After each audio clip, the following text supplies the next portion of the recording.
With that, I'd now like to welcome our next speaker for today, Professor Vasant Kumar Bhattaji.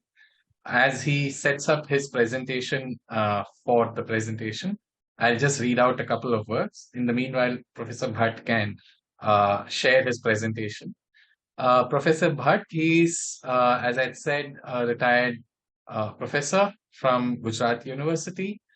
He's the recipient of a Certificate of Honor from the President of India in 2018 for his contributions in the field of Sanskritam. And Dr.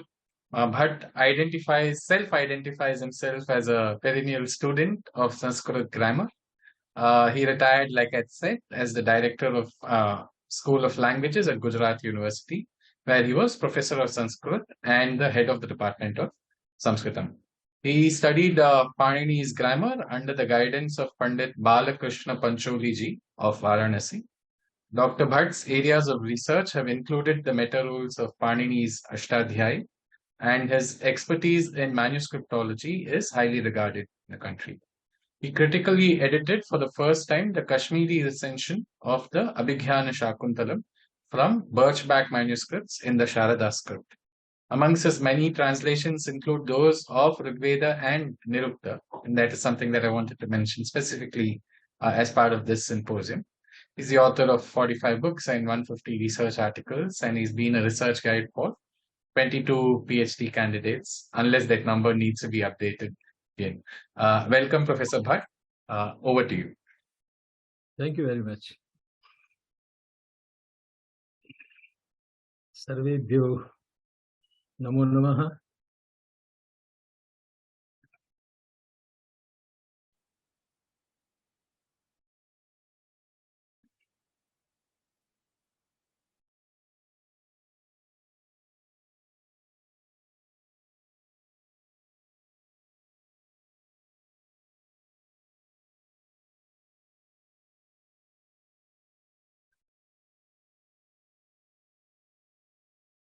Nighantu एवं निरुक्त की बहिरंग एवं अंतरंग समालोचना। Professor मेघ ने मुझे जो विषय दिया था उसका मैंने इस रूप में अनुवाद किया है। आशा करता हूं कि आपकी अपेक्षाओं के अनुसार उसमें कुछ सामग्री मैं आपके सामने प्रस्तुत कर पाऊंगा। निघंटु एक वैदिक शब्दों का कोश है, जैसे हमारे पूर्व वक्ता मैडम गौरी जी ने कहा। दुर्गाचार्य बताते हैं कि वेदों के जिन अति परोक्ष वृत्ति वाले शब्दों का निर्वचन दुर्बोध है, उनका संग्रह निघंटु में है। दुर्गाचार्य ने परोक्ष वृत्ति एवं अति परोक्ष वृत्ति वाले 3 प्रकार के शब्दों की परिगणना की है। उनमें से जो प्रत्यक्ष वृत्ति वाले होते हैं वो पाणिनि का कार्यक्षेत्र है, और जो परोक्ष वृत्ति एवं अति परोक्ष वृत्ति वाली शब्द होते हैं, जिसका निघंटु में समाम्नाय हुआ है, संग्रह हुआ है, तो निघंटु का जो स्वरूप है वो 5 अध्याय में विभक्त है। उनमें से पहले 3 अध्याय नैघंटुक कांड के नाम से जाने जाते हैं, जिसमें एकार्थक यानी समानार्थक अनेक शब्दों का संग्रह हमको देखने को मिलता है। इन 3 कांडों में कुल मिलाकर 1341 पर्यायवाची शब्दों का संग्रह हुआ है। चौथे नैगम कांड यानी ऐकपदिक कांड, उसमें अनेकार्थक एक शब्द, कुल मिलाकर उनकी संख्या है 279। और 5वां जो कांड है वो दैवत कांड है, जिसमें देवतावाची एवं देवता संबद्ध पदार्थों के वाचक शब्दों का संग्रह किया गया है। ऐसे शब्द कुल मिलाकर 151 है, यानी 5 अध्याय में कुल मिलाकर 1771 शब्दों का संचय हुआ है। और जैसे निरुक्त के आरंभ में निघंटु शब्द की निरुक्ति की गई है, उसमें समाम्नाय समाम्नातः, जैसा मैडम गौरी जी ने बताया, ये आहननाथ, समाहननाथ, समाहृताः इत्यादि इत्यादि करके विभिन्न तरह के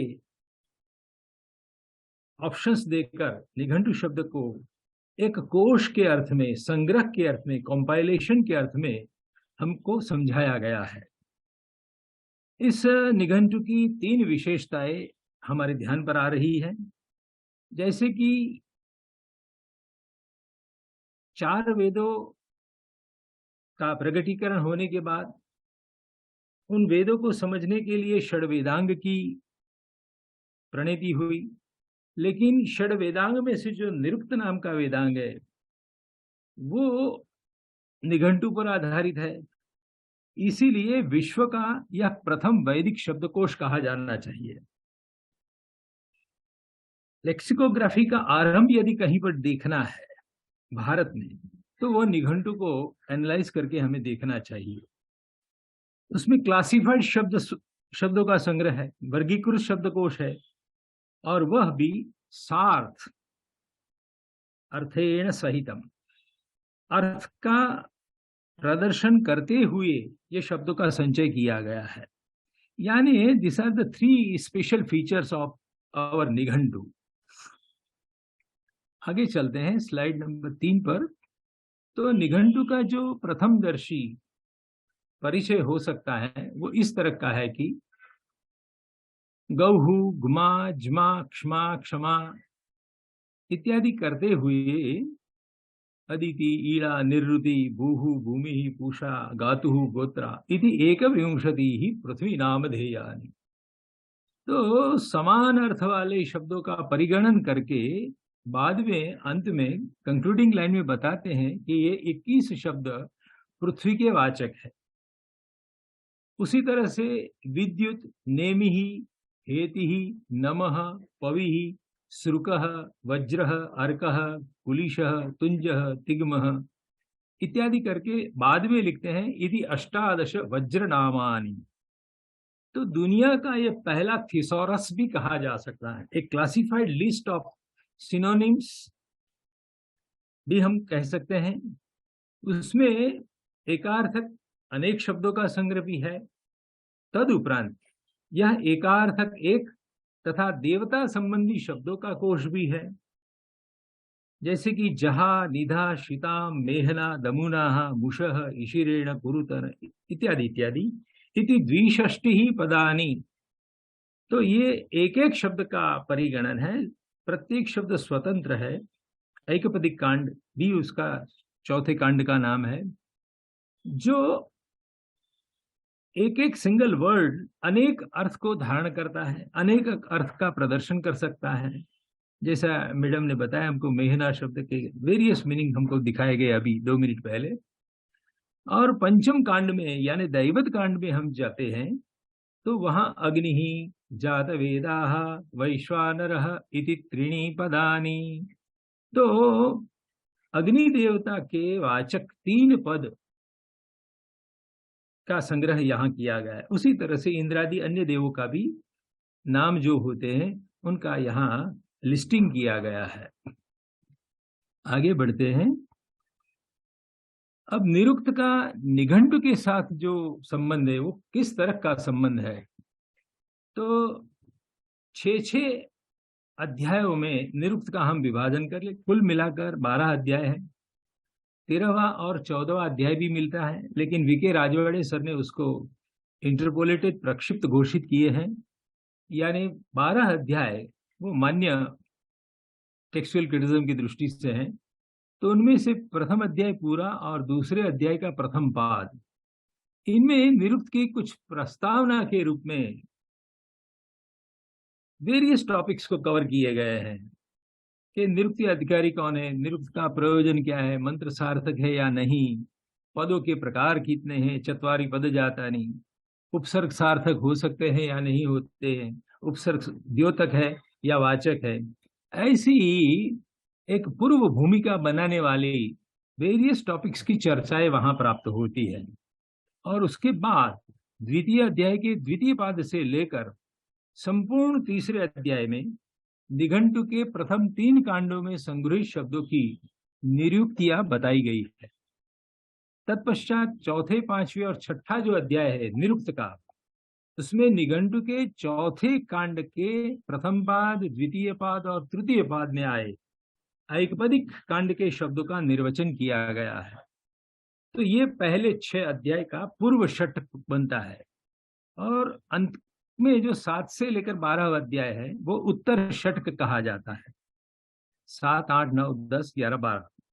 तो निघंटु के 5वें दैवत कांड के 6 पाद, यानी 5वें अध्याय का पहला, 5वें अध्याय का दूसरा पाद, 5वें का तीसरा पाद, चौथा पाद, और इस तरह से जो भी शब्द दैवत कांड के नाम पर है उनके एक एक पाद को लेकर एक एक अध्याय यास्क ने बनाया है और पूरे शब्दों का निर्वचन दिया गया है।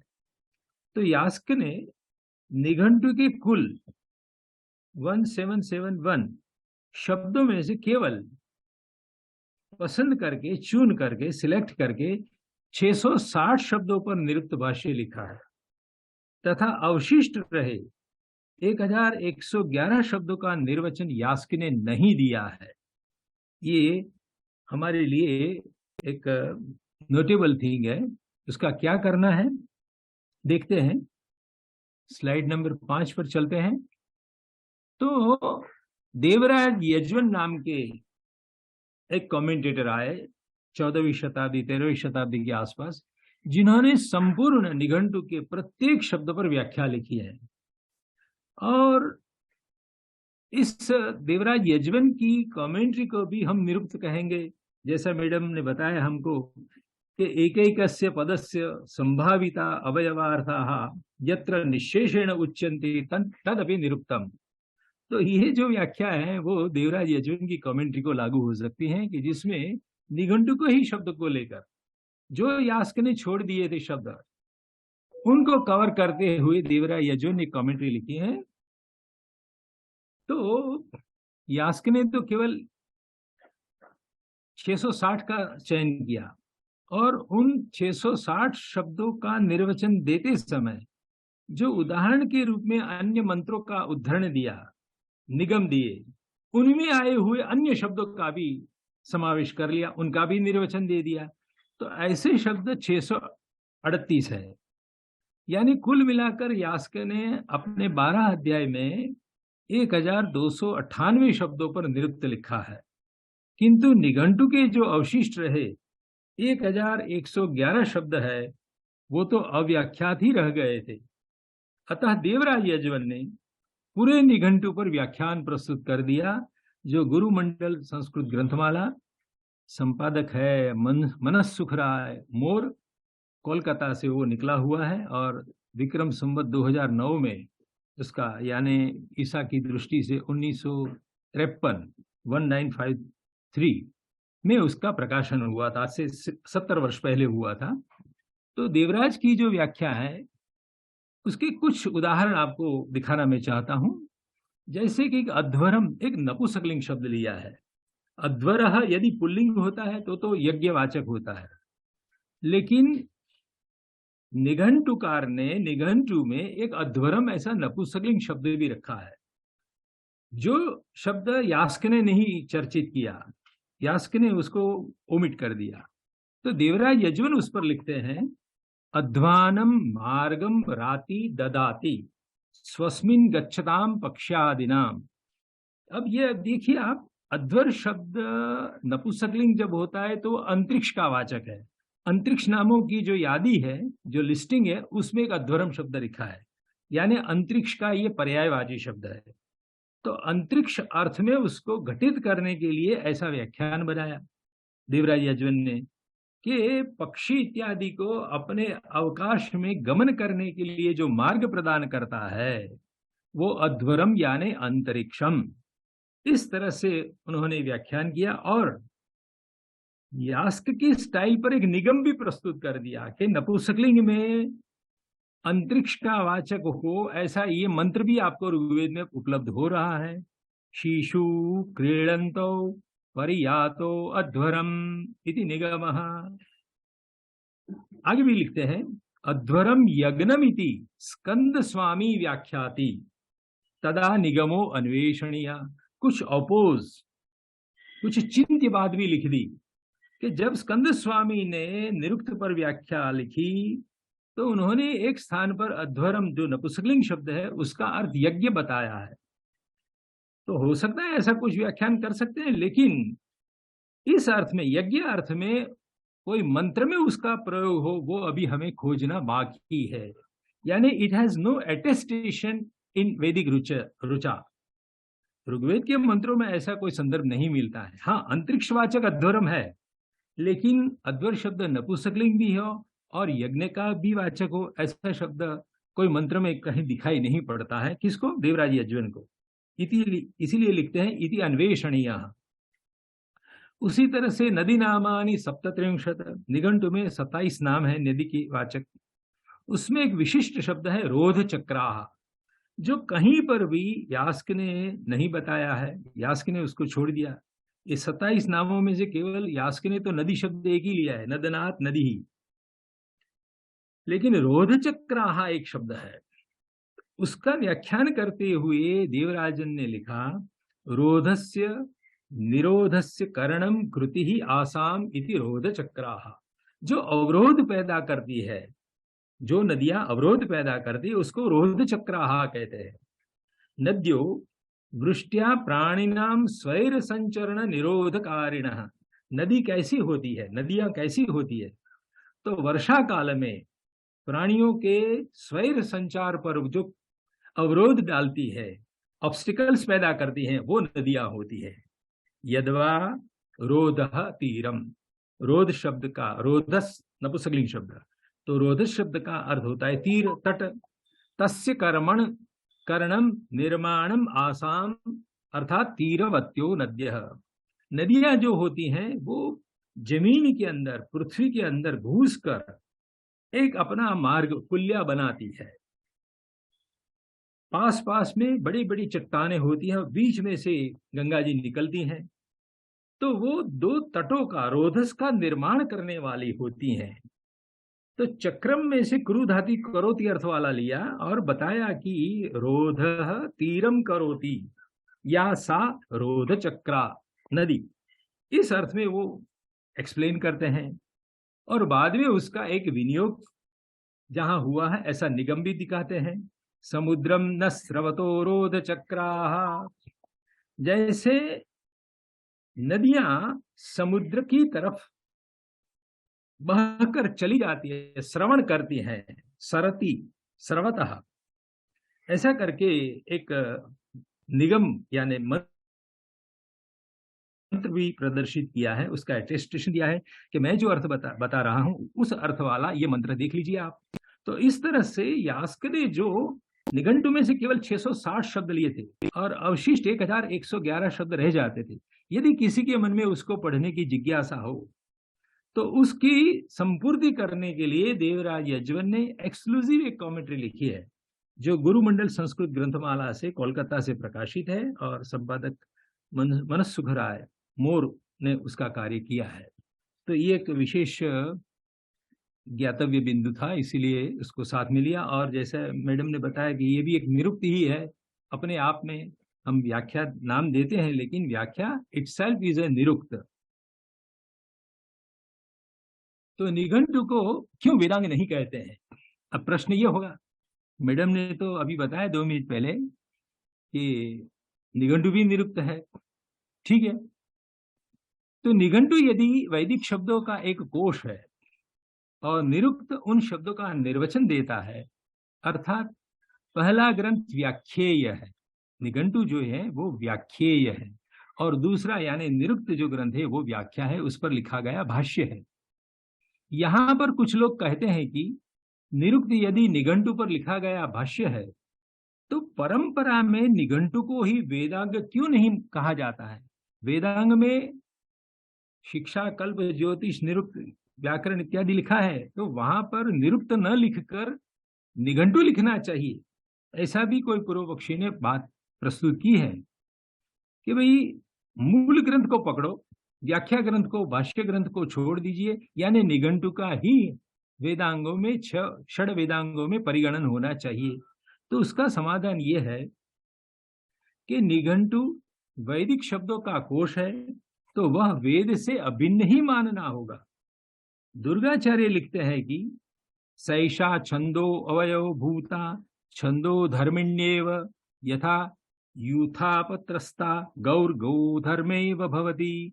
गायों के झुंड से अलग हुई बिछड़ गई गाय भी गाय ही कहलाती है। गोयुथ परिभ्रष्ट न्याय भी चलता है भाषा में, तो गोयुथ से परिभ्रष्ट गौ को भी गौ ही कही जाती है।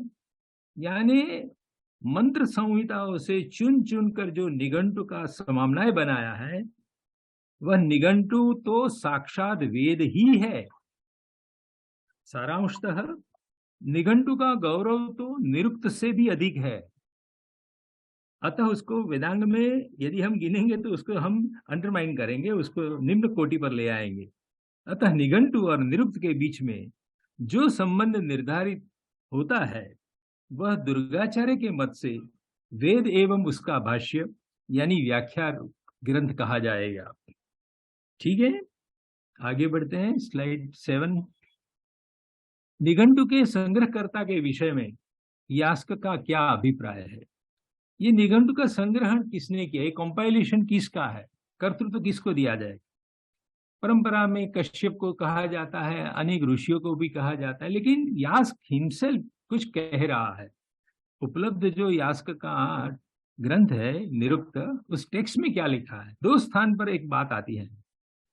निरुक्त के 7वां में यास्क ने लिखा है कि अथोताभिधानैः संयुज्य हविश्चोदयति इंद्राय वृत्रघ्ने इंद्राय वृत्रतुरे इंद्राय अंहोमुचे इति तान्यपि एके समामनन्ति। यानी यास्क कहते हैं कि इंद्र शब्द तो देवतावाचक है, लेकिन उसका जो विशेषण है वृत्रज्ञ, वृत्रघ्न और वृत्रतुर और अंहोमुच, ऐसे विशेषणों को भी कोई कोई उसका समाम्नाय करता है यानी संग्रह करता है, उसको भी निघंटु में स्थान देता है। लेकिन यदि हम ऐसा करेंगे तो यास्क कहते हैं कि भूयांसी तु समाम्नाता यत्तु संविज्ञान भूतम स्यात् प्राधान्य स्तुति तत्समामने। यदि हम ऐसे विशेषण देवताओं के विशेषण वाचों का भी यदि समाम्नाय करेंगे तो ऐसा समाम्नाय तो बहुत लंबा चौड़ा हो जाएगा, उसका कलेवर बढ़ जाएगा। उसी तरह एक दूसरी जगह पर कहते हैं अथोत कर्म भी ही ऋषि देवता स्तौति।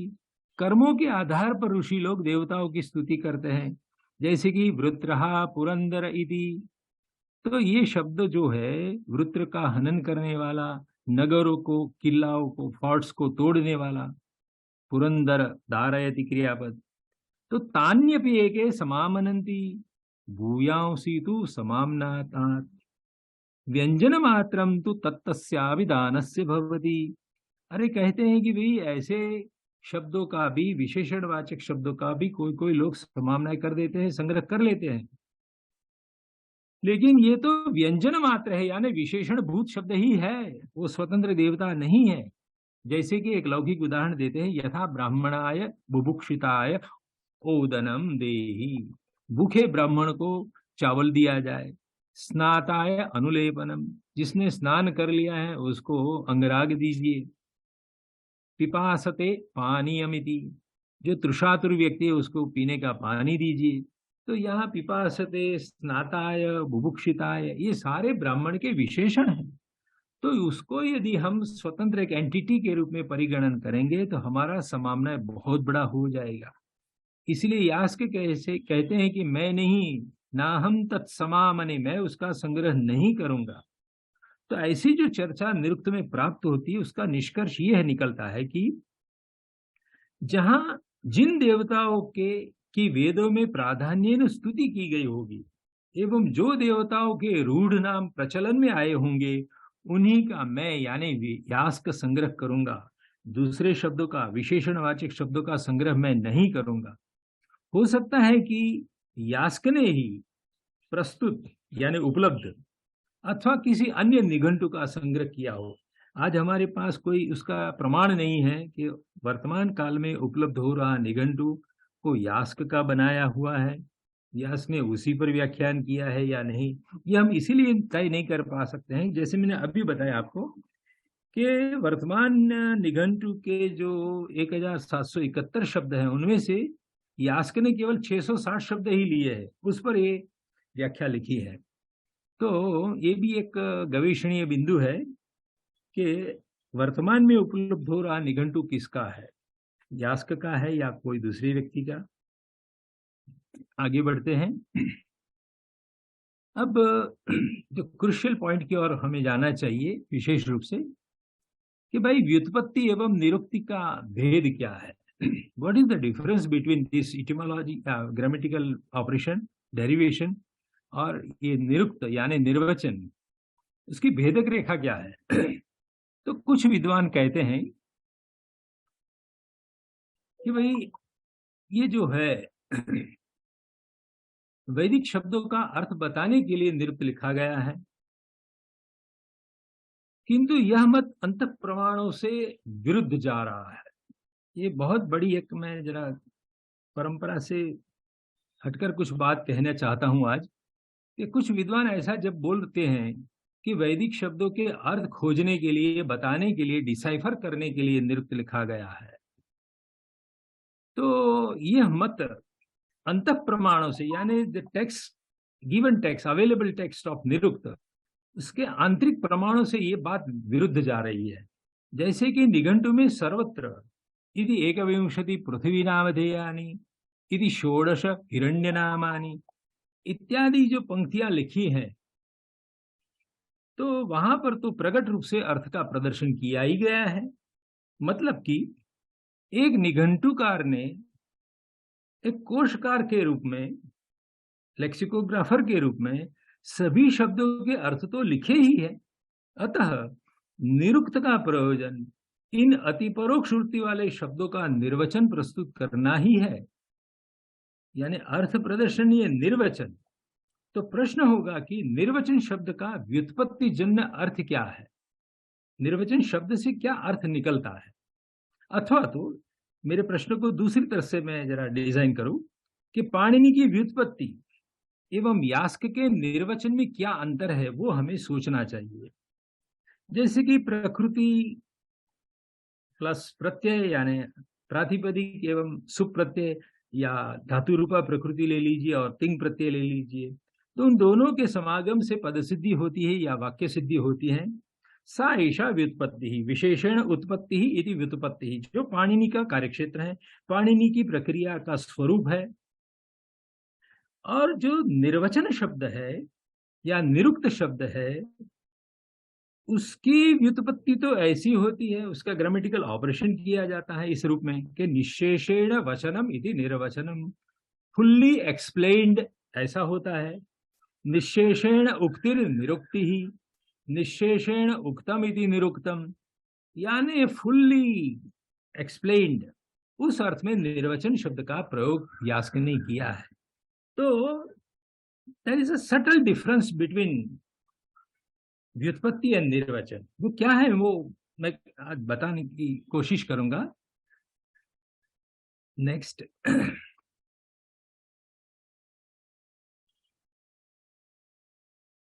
जैसे कि व्याकरण का स्लाइड नंबर 9, व्याकरण की प्रक्रिया में क्या हम देखते हैं, तो व्याकरण शास्त्र में अर्थ आरंभ बिंदु पर है, मीनिंग इनपुट पहले होता है। जैसे भूसत्तायाम अथवा तो साधकतमम करणम और करणे कर्तृकरणयो स्तुतिया, तो ये जो सूत्र है हमारे पास, वो कुछ अर्थ की बात करते हैं। अर्थ का हम बाद में प्रकृति प्रत्यय में रूपांतरण करते हैं। Earth is our input. जैसे कि बाण से मारता है, एक विचार, एक थॉट कंटेंट हम सरफेस स्ट्रक्चर पर ले आना चाहते हैं। हमारे दिमाग में एक विचार पड़ा है, एक अर्थ पड़ा है, बाण से मारता है, उसमें हमको केवल बाण का उदाहरण के रूप में देखना है। तो बाण है साधकतम, यद व्यापाराद अनंतरम फल सिद्धि तत्करणम, तो बाण करण कारक है। तो बाण के लिए एक प्रकृति हम लेंगे, संस्कृत की प्रातिपदिक लेंगे, और साधकतम ऐसे अर्थ को व्यक्त करने वाला टाभ्याम 20 में से एक प्रत्यय ले आएंगे। बाद में स्थान्यादेश की युक्ति का प्रयोग करेंगे, टांग घसी के सामीनाथ से वगैरह से, तो स्थान्यादेश की प्रयुक्ति से आवश्यक ध्वनि परिवर्तन करेंगे, चाहे जरूर होंगी तो हम धातु रूपा प्रकृति में परिवर्तन करेंगे, या आवश्यकता होगी तो टा रूप प्रत्यय में परिवर्तन करेंगे, और बाद में आवश्यक ध्वनि संधि कार्य भी कर लेंगे। इतना करने के बाद जो निष्पन्न होगा वो साधु वाक्य होगा या सुबंत तिगंत होगा, जो आउटपुट है। तो पाणिनियन जो सिस्टम है, शब्द निष्पादक जो तंत्र है, जनरेटिव ग्रामर की जो डिजाइन है, वो अर्थ को सरफेस स्ट्रक्चर में रूपांतरित करता है, आउटपुट के रूप में वहां सेंटेंस है। ये व्याकरण की डिजाइन है। और यास्क की प्रक्रिया का क्या स्वरूप है देखते हैं नेक्स्ट। तो निरुक्त की इति कर्तव्यता अब क्या है? तो कतिपय विद्वान मानते हैं कि निघंटु में संग्रहित वैदिक शब्दों के अज्ञात अर्थ की गवेषणा के लिए निरुक्त का प्रवर्तन किया गया है। बहुशः विद्वान ऐसा ही मानते हैं। निघंटु में संग्रहित वैदिक शब्दों के अज्ञात अर्थ को उन अर्थों की गवेषणा करने के लिए निरुक्त का प्रवर्तन किया गया है। यास्क ने निघंटु के अनेक अनवगतार्थ वैदिक शब्दों को इनपुट बनाए हैं और उनके निरुक्त में अर्थ को आउटपुट का स्थान दिया है। तो पाणिनि के शब्द निष्पादक तंत्र के सामने, in opposition to Panini, Yaska ने अर्थ निष्कर्षक भाष्य रचा है, अर्थ निकालने का एक भाष्य रचा है। क्योंकि ये जो पूर्व पक्षी लोग होते हैं वो ऐसा भी एक आर्ग्यूमेंट जोड़ते हैं, इदमंतरेण मंत्रेषु अर्थ प्रत्ययो न विद्यते। अरे देखिए यास्क स्वयं निरुक्त के प्रयोजनों की जब गिनती करते हैं तो बताते हैं कि इदम अंतरेण मीन्स इदम निरुक्तम अंतरेण, इस निरुक्त यदि आपके हाथ में नहीं होगा तो मंत्रों के शब्दों का अर्थ आपको नहीं जान में आएगा, आप नहीं जान सकते हैं। ये पूर्व पक्ष की एक मान्यता है। अब मेरा उत्तर पक्ष ये है कि उपर्युक्त कथन प्रासंगिक ही है। निरुक्त का प्रयोजन गिनाते हुए बाय द वे एक बोल दिया कि इदम अंतरेण मंत्रेषु अर्थ प्रत्ययो न विद्यते, क्योंकि ये प्रासंगिक इसीलिए है कि उसके क्या कारण है मेरी दृष्टि से। तो क ख ग निघंटु में नदी नामानि इत्यादि से अर्थों का प्रकट उल्लेख किया गया है। इति नदी नामानि मीन्स मीनिंग तो कह दिया। एक और निघंटु के शब्द है और अंत भाग में अर्थ बताते हैं, निघंटुकार ही बताते हैं। यास्क भी बार बार कहते हैं कि इत्यपि निगमो भवति, देखिए इसी अर्थ वाला ये मंत्र है, इति च ब्राह्मणम इति विज्ञायते। तो कोई नोन प्रचलन में कोई अर्थ है उसकी ओर हमारा ध्यान आकृष्ट करते हैं। और तीसरा, निर्वचन के सिद्धांत बताते हुए यास्क ने ही यह अपेक्षा रखी है कि अर्थ नित्य परीक्षेत, अर्थ की पहले परीक्षा करो। कोई व्यक्ति आपके सामने प्रस्तुत हो जाए कि वेद के इस शब्द का अर्थ करो, तो आपको रेफरेंस टू कॉन्टेक्स्ट तो देखना ही देखना है, क्योंकि नैक प्रदानी निर्ब्रूयात, एकाकी शब्दों का यानी पूर्वापर संदर्भ के बिना जो छुटक पुटक एकाकी शब्द होते उसका निर्वचन करने की मनाही कर दी है। रेफरेंस टू कॉन्टेक्स्ट देखिए, अर्थ पहले समझ लीजिए। अर्थ नित्य परीक्षित, अर्थ की नित्य परीक्षा पहले कर लो। ये सेंटेंस ये कहा है, बाद में ये भी बोल रहे हैं निर्वचन के सिद्धांतों में, अथ चेत समान कर्माणि समान निर्वचनानि, यदि जिन जिन शब्दों के समान कर्म, कर्म शब्द यहाँ अर्थवाचक है, समान कर्माणि यानी समानार्थक शब्दों का निर्वचन भी समानार्थक ही होना चाहिए। आगे बढ़ते हैं। और नाना कर्माणि चेत नाना निर्वचनानि, यदि एक शब्द के अनेक अर्थ प्राप्त होते हैं तो उसके अनेक निर्वचन भी आपको करना चाहिए, प्रस्तुत करना चाहिए। तो यास्क की निर्वचन प्रक्रिया में प्रथम बिंदु पर वेदों में प्रयुक्त और निघंटु में संग्रहित शब्द है प्रथम बिंदु पर, और अंतिम बिंदु पर सुज्ञात अर्थ तो अवस्थित है ही। निष्कर्षतः निरुक्तकार यास्क वैदिक शब्दों के अर्थ का निर्धारण नहीं करते हैं, वे अर्थ तो प्रचलित ही है। तो निरुक्त की सही इति कर्तव्य का क्या होगी, ऐसा प्रश्न होगा। तो उसका समाधान मैं ऐसा देना चाहता हूं कि यास्क वैदिक शब्द और अर्थ के बीच में जो संबंध है वह किस आधार पर खड़ा है, वह स्पष्ट करने के लिए उद्यत हुए हैं। जैसा कि अमुक शब्द से जिस अर्थ की प्राप्ति हो रही है, उस अर्थ वाले धातु की ओर यास्क अंगुली निर्देश करते हैं। ऐसा करके वे सूचित कर रहे हैं कि शब्द और अर्थ के बीच में एक निश्चित क्रिया अवस्थित है। ये उनकी इति कर्तव्यता है। To point out a verb form, to point out verb root between word and meaning, ये उनका कर्तव्य है। तो यास्क निर्वचन की इस प्रक्रिया से उन प्रचलित अर्थों की प्रामाणिकता घोषित करते हैं। ये जो अर्थ प्रचलन में है वो ऐसे ही चले आए हैं ऐसा नहीं कहना है, उसको ऑथेंटिकेट करना है, प्रामाणिक सिद्ध करना है कि इस शब्द में से ऐसा अर्थ क्यों निकलता है। तो बीच में वो जो क्रिया पड़ी है, जो धातु पड़ा है, क्रियावाचक धातु, उसकी ओर वो अंगुली निर्देश कर रहे हैं। और इस तरह के निर्वचनों से ही अनर्थ का ही मंत्रः इत्यादि कहने वाले कौत्स जैसे व्यक्तियों का, नास्तिकों का खंडन किया गया है। आगे बढ़ते हैं। फॉर एग्जाम्पल, ये जो मैं कह रहा हूं उसको उन्होंने दिए निर्वचनों के आधार पर हम समझेंगे। जैसे कि अंतरिक्ष नामानि उत्तराणि षोडश, 16 नाम अंतरिक्ष के वाचक हैं। उनमें से एक समुद्र है। तत्र समुद्रः इत्यनेन समुद्रेण संदिह्यते। अरे कहते हैं कि जो भूखंड पर समुद्र होते हैं, हिंद महासागर या अरबी समुद्र, तो अंतरिक्ष का वाचक जो एक शब्द है समुद्र, वो अंतरिक्ष का कैसे बनेगा। तो अंतरिक्ष वाचक समुद्र शब्द और पार्थिव समुद्र में अंतर क्या रहेगा, कैसे ये दोनों अर्थ निकल सकते हैं। How one can get this two different meanings. इसीलिए वो रेज करते हैं प्रश्न, समुद्र कस्मात। देखिए यास्क की खूबी क्या है कि वो कस्मात के बाद अध्याहार रखते हैं। सो समुद्र कस्मात के बाद क्या होना चाहिए। तो देर आर टू पॉसिबिलिटी, समुद्र कस्मात कारणात और समुद्र कस्मात धातोः। किस कारण से समुद्र कहा जाता है और किस धातु से वो समुद्र शब्द निष्पन्न हो रहा है। तो कस्मात के बाद ये दोनों दिमाग में रखना है, तब उनके निर्वचन को हम समझ पाएंगे।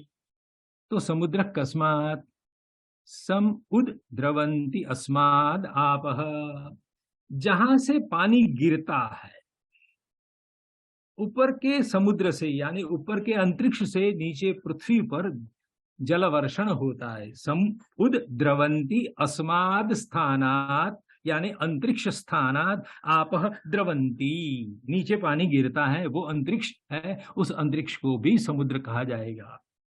सम अभिद्रवंती एनम आपः, और जब वो पृथ्वी स्थान पर आ जाएगा पानी, तो नदियों के माध्यम से वो चलकर धीमे धीमे पार्थिव समुद्र की ओर चले जाते हैं पानी। तो सम अभिद्रवंती एनम आप, एनम प्रति एनम पार्थिवम समुद्रम प्रति आपः सम अभिद्रवंती। तो पार्थिव समुद्र के लिए भी ये शब्द का प्रयोग होता है। तीसरा विकल्प, सम्मोदन्ते अस्मिन् भूतानि, जो जलचर होते हैं वो पानी में आनंद प्राप्त करते हैं। तो सम उपसर्ग पूर्वक मुद धातु लिया। उसी तरह से समुद्र को भवति, जो पानी से केवल पानी से भरा हुआ है वो समुद्र है।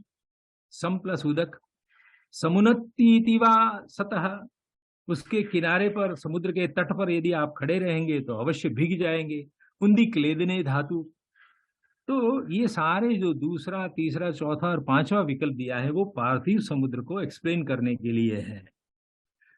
अब ये समुद्र शब्द अंतरिक्ष के अर्थ में प्रयुक्त हुआ है, उसका एक इतिहास बताते हैं। तत्र इतिहासमाचक्षते देवापि ही शंतनुम उवाच पुरोहितस्ते असानी याजयानि चत्वा। दो भाइयों की कहानी है। बड़े भाई जब तपोवन में तप करने गए तो छोटे भाई ने अपना राज्याभिषेक करवा लिया। बाद में उसके नगर में वर्षा नहीं होती है, तो वो गांव लोग के कहने पर बड़े भाई के शरण में जाता है। तो देवापी ने अपने छोटे भाई शंतनु को कहा कि मैं तुम्हारा पुरोहित बनूंगा और तुमको यज्ञ करवाऊंगा। मैं देखता हूं इंद्र कैसे नहीं वृष्टि करते हैं। तो आर्ष्टिशेनो यानी ऋष्टिशेन का पुत्र होत्रम ऋषिर निषिदन देव सुमतिम चिकित्वान, देवों की सुमति को जानने वाला देवापि आर्ष्टिशेन, होत्र के स्थान में ब्रह्मा के स्थान पर बैठ गए। स उत्तरस्माद अधरम समुद्रम अपो दिव्या असृजत वर्षा अभि, ये दशम मंडल में आया हुआ मंत्र है। उत्तरस्माद, ऊपर वाले समुद्र से, अधरम समुद्रम, ऊपर वाले समुद्र से नीचे वाले समुद्र में, दिव्या आपह, दिव्य जल को, असृजत, नीचे की ओर बहा दिए। तो आप देखिए यहाँ पर समुद्र शब्द अंतरिक्ष के लिए भी है और पार्थिव समुद्र के लिए भी प्रयुक्त हुआ है, ऐसा निगम हमको दिखाया गया। तो इस तरह से निशेषेण वचनम इति निरुक्तम, ऐसी व्युत्पत्ति यहाँ चरितार्थ होती है। और निर्वचनों का जो समूह हमारे सामने खड़ा कर दिया है वो है सम प्लस उद प्लस द्रव धातु, बाद में अस्माद पंचमी भी ले लो या एनम प्रति भी ले लो, आप दोनों तरह से आप ले सकेंगे। तो एक में हो जाएगा अंतरिक्ष, दूसरे में हो जाएगा पार्थिव। सम उद या सम उन्दिक लेदने धातु, इस तरह से वो उसके बीच में रही जो क्रिया है उसकी ओर यास्क हमारा ध्यान आकर्षित करते हैं। अब देखिए इस डायग्राम के माध्यम से आप, एक और है सिद्ध शब्द। सिद्ध शब्द यानी वेद मंत्र में प्रयुक्त एवं निघंटु में संग्रहित शब्द, और दूसरे छोर पर है प्रसिद्ध अर्थ, जो एरो से मैंने बताया। अब बीच का कार्य जो है राउंडशिप में मैंने बताया है वो यास्क का कर्तृत्व है। यास्क का कर्तव्य क्या है? तो वो क्रियावाचक धातु का प्रदर्शन करते हैं। प्रसिद्ध शब्द और प्रसिद्ध अर्थ, उन दोनों के बीच में कोई धातु रहा है, क्रियावाचक धातु, उसकी और वो पॉइंट आउट करते हैं। और वह धातु की ध्वनियां अमुक अंश में उस शब्द में अनुस्यूत होगी, ऐसा धातु बताएंगे कि जो धातु के वर्णमाला होगी, अनुपूर्वी होगी, उनमें से कुछ ध्वनियां उस शब्द में भी अनुस्यूत होगी, तथा उस धातुवाच्य जो क्रिया होगी उस शब्द के प्रचलित अर्थ के साथ वो अर्थ सुसंगत होगा। धातु का जो अर्थ होगा क्रियावाचक, वो मीनिंग के साथ उसका हाथ बिठाएंगे। उदाहरण के रूप में हस्तो हंते, हस्त शब्द है तो कहते कि हन धातु से बनता है। किसी को मारना है तो हम हाथ उठा के उसको एक थप्पड़ लगाते हैं, तो हनन क्रिया करते हैं, इसीलिए हस्त कहा जाता है। तो हन से हस्त बना, और बाद में जैसे निरुक्त का स्वरूप है कि भाई वर्णागमो वर्ण विपर्य है, तो हन धातु के बीच में स का प्रवेश हो गया, नकार का लोप हो गया। तो आप देखिए कि हस्त शब्द वो सिद्ध शब्द है और प्रचलित अर्थ है हैंड, लेकिन उसके बीच में जो हन धातु का प्रदर्शन करते हैं यास्क, तो वो हन धातु में आया हुआ ह शब्द, ह ऐसे शब्द में हकार भी है, और हन धातु से मारने की, हनन करने की जो क्रिया है उसका संबंध प्रचलित अर्थ के साथ है। जब बच्चा रोता हुआ घर में आता है तो माँ डांटती हैं कि क्या तेरे हाथ, क्यों मार खा के घर में आया, क्या तेरे पास हाथ नहीं था? तेरा भी हाथ था, उसको सामने मारना था। तो हनन क्रिया के उपयोग में आता है, इसीलिए हाथ को हाथ कहा जाता है। तो इस तरह से शब्द और अर्थ का संबंध किसी क्रिया के साथ और उस क्रियावाचक धातु के ध्वनियों के साथ सुसंबद्ध होता है। शब्दांतरेण शब्द एवं अर्थ के बीच में रहा संबंध तर्क की दृष्टि से क्रियामूलक है और ध्वनि की दृष्टि से क्रियावाचक धातु मूलक होता है। This is the process. Yaska का निर्वचन का जो अंतरंग यदि आपको समझना है तो इस डायग्राम के माध्यम से आप ठीक तरह से समझ पाओगे। वेदों में प्रयुक्त और निघंटु में संग्रहित प्रसिद्ध शब्द है, प्रचलित अर्थ भी है। केवल यास्क जो करते हैं, ये जो येलो लाइन में 1 और 2 करके मैंने लिखा है राउंड शेप में, वो यास्क का कर्तृत्व है। यास्क की या निरुक्त की जो इति कर्तव्यता है वो इति कर्तव्य इस संबंध में है। तो शब्द और अर्थ का संबंध किसी क्रिया के साथ और उस क्रियावाचक धातु के ध्वनियों के साथ सुबद्ध होता है, ये दिखा रहे हैं। ठीक है, आगे बढ़ते हैं। अब निर्वचन एवं इटिमोलॉजी का अभिप्रेत अर्थ क्या है या दोनों में विभेद क्या है? क्या हम निर्वचन शब्द का अंग्रेजी रूपांतरण इटिमोलॉजी करेंगे तो सही होगा? क्योंकि इटिमोलॉजी मीन्स ट्रू अकाउंट, उसके जर्मन में इटिमोस यानी ट्रू और लॉगोस मीन्स अकाउंट। तो इस इटिमोलॉजी की शब्द रचना को जो ग्रीक के आधार पर हुई है, उस ग्रीक शब्द की मूलभूत जो प्रकृति है उसको ध्यान में लेते हुए के कुंजुनी राजा ने ऐसा लिखा है, the aim of etymology is not to find out the origin और the history of a word. इस अकाउंट में हिस्ट्री होना जरूरी है, but to understand its real significance. It is not a subject of antiquarian interest, but is of great importance to the study of meaning. ये बात उन्होंने Indian theories of meaning में लिखी है, और यास्क के निर्वचनों को इटिमोलॉजी हम नहीं कहेंगे। इसी संदर्भ में प्रोफेसर वी.के. राजवाड़े साहब जैसे लक्ष्मण स्वरूप ने अपनी जिंदगी के 15-17 वर्ष हस्तप्रत को उठाकर स्कंद स्वामी की टीका के साथ नृत्य का संपादन किया, उसी तरह से राजवाड़े सर ने भी अपने जीवन के 20 साल बिता दिए और दुर्गाचार्य की टीका के साथ नृत्य का संपादन किया। उसके आगे एक बड़ी लंबी चौड़ी प्रस्तावना प्रेफेस लिखी जो आनंद आश्रम ग्रंथावली से निकला हुआ है। तो राजवाड़े साहब ने क्या लिखा है, you must bring out the meaning of a word in its entirety by derivations. This is nirvachan. Nirvachan, the act of speaking out fully or of bringing out not only the direct senses of words, but also the ideas suggested by those words. This latter may be called the connotations of the word. ये उनका कहना है कि निर्वचन का concept क्या है वो ठीक तरह से हमें समझना चाहिए। तो यास्क ने जो निर्वचन दिए हैं उसमें सॉरी टू इंटरप्ट। हाँ प्रोफेसर, जस्ट टाइम थोड़ा देख लीजिए। बस लास्ट स्लाइड है, this is the last. Okay perfect. Aditya कस्मात, तो आदत्ते रसान, आदत्ते भासम ज्योतिषाम, आदित्यो भाषा इत्यादि करके 4 विकल्प दे रहे हैं। उसके संदर्भ में डॉक्टर सिद्धेश्वर वर्मा जी ने बहुत अच्छी बात कही है, that Yaska was not dogmatic as an etymologist is indicated by the wealth of all possible alternative etymologies, not only of his own but of other authorities as well, which he has recorded.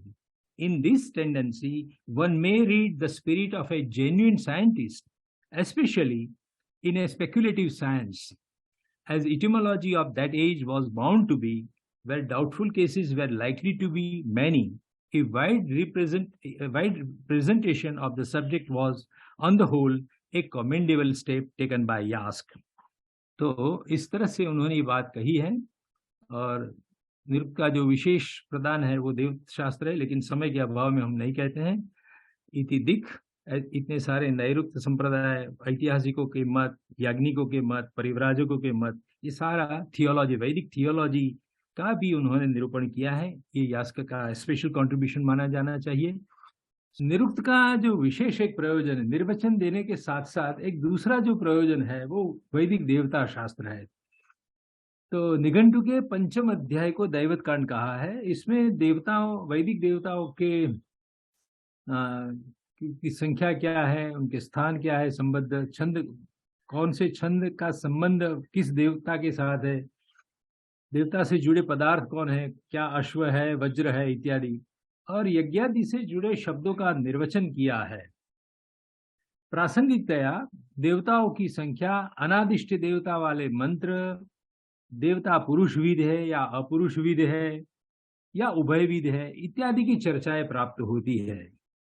तो इनमें प्रासंगिकतया अनेक आचार्यों के नाम का उल्लेख हुआ है और वेदार्थ घटन के मतांतर भी उद्धृत हुए हैं, जैसे कि नेचुरलिस्टिक स्कूल ऑफ वैदिक इंटरप्रिटेशन, वो नैरुक्तों की जो स्पेशलिटी है, वो इंद्र इत्यादि शब्द की जब निरुक्ति बताएंगे तो वहां पर प्रकृति के नाना पदार्थों में देवत्व का आरोपण करके प्रकृति पूजा को इंगित की गई है। ये निरुक्तकार का जो विशेष मत है वेदार्थ घटन के संदर्भ में, वो ये है कि वो क्या मानते हैं, इंद्र को जब वे वृष्टि देवता कहते हैं, वो युद्ध देवता रूपकात्मक रूप में है, बादलों से लड़ना, वहां से वृष्टि करना, तो बादल में वृत्रासुर का आरोपण वगैरह करके बाद में देवासुर संग्राम आ जाना, तो ये जो रेन गॉड था वो वॉर गॉड कैसे बन गया, इसकी भी एक बात चलती है। लेकिन बेसिकली जो नैरुक्त होते हैं, यास्क इत्यादि निरुक्तकार होते हैं, वो लोग प्रकृति के तत्वों में देवत्व का आरोपण जैसे हो सके उस तरह का निर्वचन देते हैं। उसके ऑपोजिशन में जो ऐतिहासिक होते हैं वो प्राग ऐतिहासिक काल की, जैसे कि दाशराग युद्ध का वेदों में संदर्भ आएगा, विश्वामित्र नदी संवाद, विश्वामित्र और सुदास, पुरुरवा उर्वशी, तो ये सारी जो घटनाएं उसमें देखी जाती हैं। तो कहीं ऐसे वेद के इंटरप्रिटेशन करनार भी आए हैं हमारे वहां जिसका यास्क ने स्वयं उल्लेख कर दिया है। ऐसा नहीं है कि यूरोपियन स्कॉलरशिप के आने के बाद ये यहाँ प्रविष्ट हुआ है, ये हमारे निरुक्त में ये सब बीज रूप से बात रखी गई है। उसी तरह से याज्ञिकों का मत भी है, अनर्थक्यम अददर्थ वेदा आमनायस्य क्रियार्थत्वाद अनर्थक्यम अददर्थानाम। तो याज्ञिक लोग जो होती है वो प्रत्येक मंत्र को यज्ञार्थक मानते हैं। यावंती नामानी तावंती दैवतानी, ये भी उनका एक पक्ष है। तो इंद्र भी अलग देव है, वृत्रज्ञ भी अलग देवता है, और मंत्रों में जो क्रियाकांड का वर्णन है वो लोग उजागर करते हैं। ये एक दूसरा अर्धघटन है। उसी तरह से जो परिव्राजक होते हैं, क्योंकि हमारे वेदों में आपको दार्शनिक सूक्त भी मिल जाएंगे, नासदीय सूक्त मिलेगा, पुरुष सूक्त मिलेगा, तो वेद मंत्रों से तत्वज्ञान को उजागर करने का भी एक उपक्रम निरुक्त में रिफ्लेक्ट हुआ है। ऐसे मतांतर उद्धृत हुए हैं। उसी तरह से नैदान पक्ष के वेद मंत्रों के द्वारा किसी का उपचार करना, शारीरिक रोग का शमन करवाना।